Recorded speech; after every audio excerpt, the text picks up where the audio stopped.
안녕하세요. 장동민 미래스탁의 박 시장입니다. 5월 8일 증시 마감 시장에 대해서 말씀드리겠습니다. 코스피는 2513.11포인트로 마감했습니다. 0.49% 상승 마감했고요. 미국 증시 훈풍에 외국인과 기관 순매수에서 상승 마감했습니다. 외국인은 2518억 순매수했고요. 기관은 4504억 순매수하였습니다. 코스닥은 842.28포인트로 마감했습니다. 0.33% 하락 마감했고요. 외국인의 순매도에서 하락 마감했습니다. 외국인은 568억 순매도, 기관은 518억 순매수하였습니다. 미국 대형 기술주 강세와 또 지역은행 이익이 우려 후퇴 그리고 고용 호조 등에 힘입어서 위험 선호 심리가 강화되면서 미국 증시 훈풍에 의해서 코스피에도 긍정적으로 작용했습니다. 특히 이제 대형주의 네이버와 삼성전자가 강세를 보이면서 지수 상승을 이끌었고요. 코스닥 같은 경우는 이제 그간 상승을 2차전지가 견인을 했었죠. 근데 2차전지 관련 종목들이 조정이 되면서 낙폭이 좀 커지면서 또 하락 마감했으며 또 엔터주 중심적 그러니까 2차전지와 엔터 관련주 중심으로 매물이 출회가 되면서 코스닥은 하락 마감하였습니다. 원달러율은 1321.40으로 마감했는데요. 0.11% 하락 마감했고요. 외국인이 코스피 2,500억 가량 순매수하면서 이 영향으로 하락 마감했습니다. 오늘 테마 시황을 살펴보면 사료 관련주, 농업, 비료 이런 쪽이 다시 또 오늘 강세를 보였습니다. 러시아와 우크라이나 갈등이 다시 격화되고 있고 그 다음에 세계 설탕 가격이 11년 만에 최고 수준으로 기록했다는 소식에 의해서 또 이쪽 사료, 농업, 비료, 음식용 업종이 또 강세를 보였는데 이 대한제당이 상각하고 한일사료, 한탑, 팜스토리, 고려산업, 효성 OMB, 누보, 신성홀딩스, 이제 보락 이런 종목들이 해당 사항이 있습니다.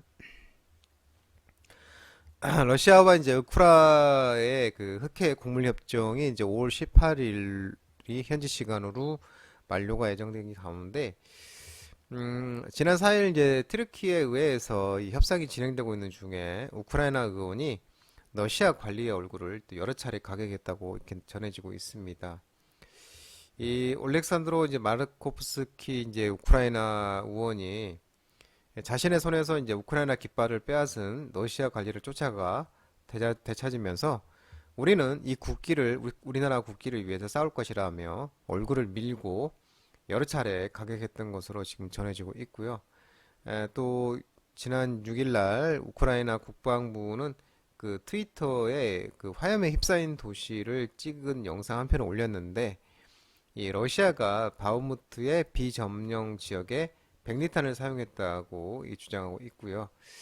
이런 이제 갈등이 격화되면서 또 추가적으로 또 이제 세계 설탕 가격 11년 만에 최고 수준 기록 소식이 또 유엔 식량농업기구에 따르면 올해 4월달 세계 설탕 가격 지수가 1월달에 비해 27.9% 상승을 했고 2011년 10월 이후에 11년 6개월 만에 최고 수준으로 기록했다고 합니다.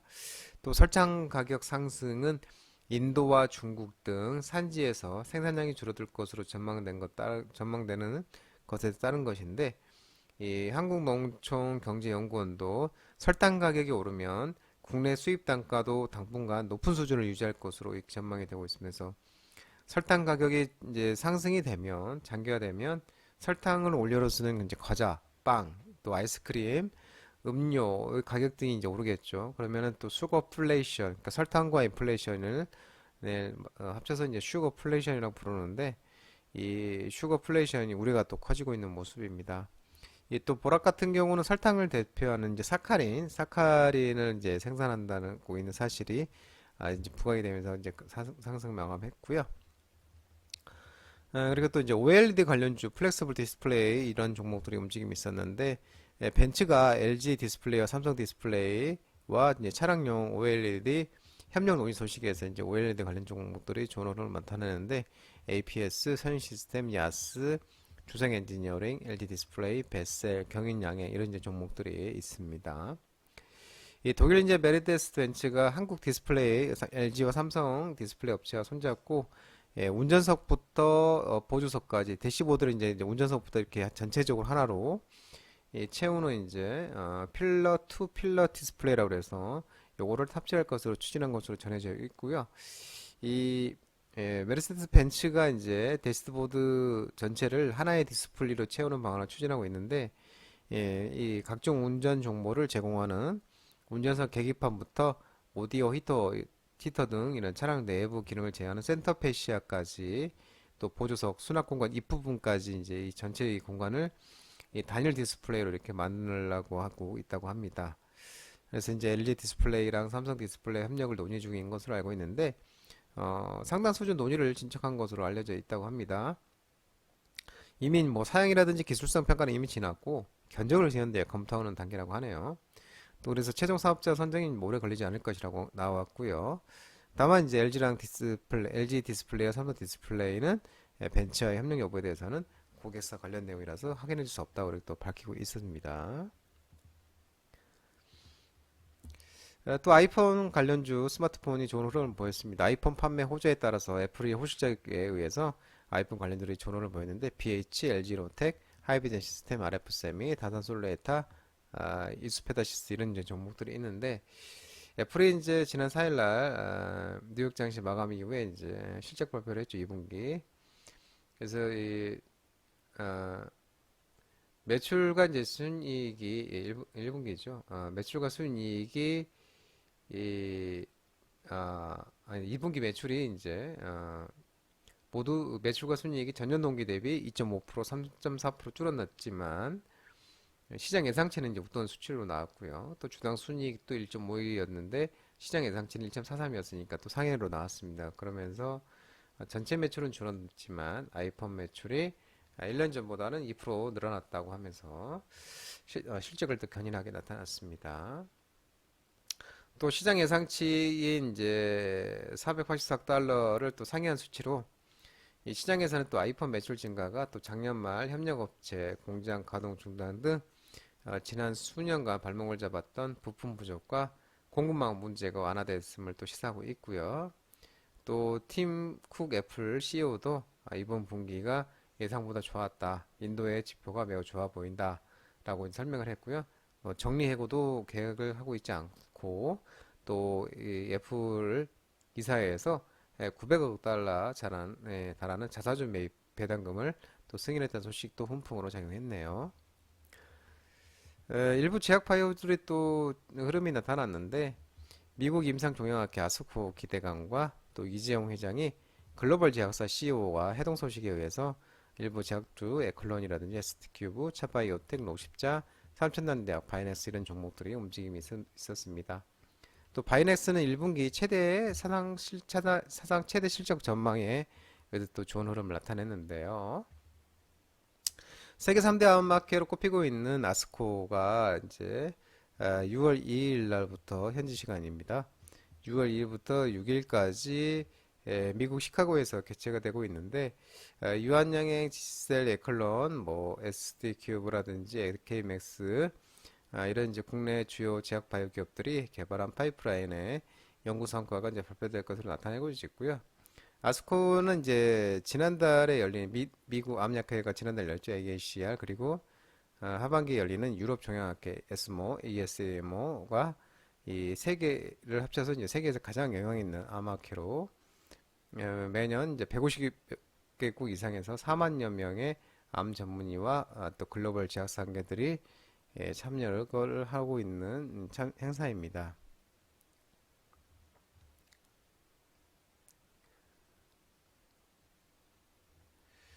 또 이제 이재용 삼성전자 회장이 바이오 사업을 이제 먹거리로 키우기 위해서 글로벌 제약사들과 연달아 해동했다는 소식이 전해지고 있는데요. 이 세계 최대 바이오 클러스터로 있는 이제 미국 동부의 글로벌 빅파마와 또 바이오 벤처 인큐베이션에 있는 최고 그 경영자 CEO들을 만났고 또 구체적으로는 이제 호아킨 투와투 JNJ CEO 또 지오바니 카파루요 PMS CEO 뭐 누바 아페안 플래그십 파이어링 CEO 그리고 바이오젠 CEO 또 오가놈 CEO를 이런 이제 CEO들을 만나서 신사업 발굴을 위한 상호 협력 방안을 논의한 것으로 알려져 있습니다. 그러면서 일부 정보들이 좋은 흐름을 나타냈습니다.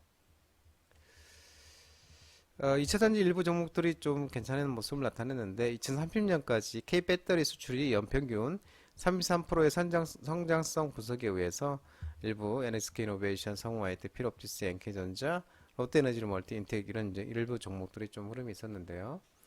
골드만삭스가 최근 한국 전기차 공급망에 대해서 분석한 보고서에 따르면 한국 기업들이 이제 미국, 유럽에서의 생산 능력 확대 그리고 기술적 우위라든지 미국의 세액 공제 혜택을 고려할 때 중국의 지역에서 전기차 수요 급증이라는 새로운 추세로부터 수혜를 볼 수 있는 유리한 위치에 있다고 이렇게 나왔고요. 또 이제 한국 기업의 글로벌 배터리가 이 배터리 매출이 2030년까지 미국 달러 기준 연평균 33% 증가하고 있고 한국의 배터리 제품 수출이 연평균 33% 증가할 수 있을 것으로 추정하고 있다고 합니다. 또 골드만삭스가 비전기차 관련해서 대미 대중 수출이 각각 같은 속도로 증가하는 가정 아래 한국 기업이 중국을 빼고 이 중국의 지역 전기차 생산 능력 확대가 지속되고 미국의 전기차 전환이 빠르게 진행되면 2030년까지는 한 30년까지 한국의 대미 총 수출이 대중 수출을 상회할 것으로 이렇게 나타나고 있고요. 또 전기차 공급망 확장은 한국 기업들의 배터리 제품 생산 증가를 가져와서 2027년까지 5년간 한국의 실질 GDP 성장률을 0.3% 높일 수 있다고 또 이런 분석도 나왔습니다. 올해 이제 1월부터 3월 글로벌 전기차 탑재 배터리 사용 순위에서 LG 에너지 솔루션이 1위를 기록했고요. 중국은 빼고요. 중국에서 판매된 거 빼고 그리고 또 SK온은 4위, 삼성 SDI 5위를 기록했습니다. 중국의 CATL이 2위를 기록했고요. 또 지난 주말에 뉴욕 증시에서 테슬라가 5.5% 상승했죠. 미국 내에서 모델 3와 모델 Y 가격 인상에 이어서 중국에서도 모델 S와 모델 X 가격을 올린다는 이제 소식에 의해서 테슬라가 5.05% 상승했습니다. 또 롯데 에너지 머티리얼즈는 이제 2차 전지 그 동박 장기 공급 계약을 체결했다는 이 또 긍정적인 것도 작용을 했습니다. 체결한 것이. 장동호 미래스탁 전화번호는 166-3797이고요. 끝으로 장동호 대표 유튜브 채널 구독과 좋아요 많이 부탁드리고요. 알림 설정도 꼭 해두시기 바랍니다. 채널 아래 보면 공유가 있는데요. 공유, 소개 링크 많이 부탁드리고요. 유튜브 라이브 무료 방송 진행하고 있으니까 혼자 하기 힘드신 분들이나 도움이 필요하신 분들은 언제든지 오셔서 많은 도움 받아가시기 바랍니다. 오늘 시장 코스닥 같은 경우는 아침에 갭상승 후에 하루 종일 밀리는 시장이었는데 모든 분들 고생 많으셨고요. 편안한 시간 되시기 바랍니다. 감사합니다.